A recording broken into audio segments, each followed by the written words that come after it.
بسم اللہ الرحمن الرحیم۔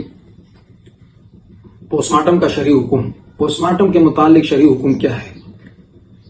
کیا پوسٹ مارٹم سے مردے کو تکلیف ہوتی ہے کہ نہیں؟ پہلی بات یہ ہے کہ پوسٹ مارٹم کسے کہتے ہیں، اس بات کو سمجھیں۔ اگر کسی شخص کی موت کا سبب معلوم نہ ہو تو تفتیش جرائم کا محکمہ یہ جاننے کی کوشش کرتا ہے کہ اس کی موت کس سبب سے واقع ہوئی ہے۔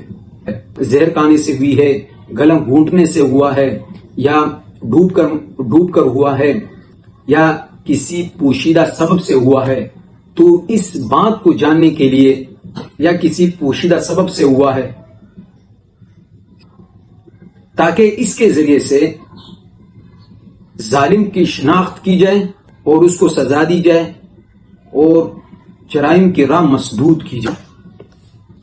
بسا اوقات میت کی موت کا سبب معلوم نہ ہونے کی وجہ سے ایک بے قصور کو گرفتار کر دیا جاتا ہے صرف شک کی بنا پر، لیکن پوسٹ مارٹم کے ذریعے سے یہ پتہ لگ جاتا ہے کہ وہ طبعی موت مرا ہے، یعنی خود اپنے موت کی وجہ سے مرا ہے۔ بعض دفعہ وبائی امراض پھیل جاتے ہیں اور ڈاکٹر لوگ پوسٹ مارٹم کے ذریعے سے اس بات کو جاننے کی کوشش کرتا ہے کہ اس کثرت اموات کا سبب معلوم کی جائے تاکہ ان پر غور کر کے احتیاطی تدابیر اختیار کی جائے۔ انسانی اعضاء کی ترکیب، ہڈیوں کا جوڑ، تناسب اعضاء وغیرہ کو اس مقصد سے دیکھتے ہیں تاکہ بیماری اور اس کے اسباب اور طریقی علاج پر غور حاصل کر سکے۔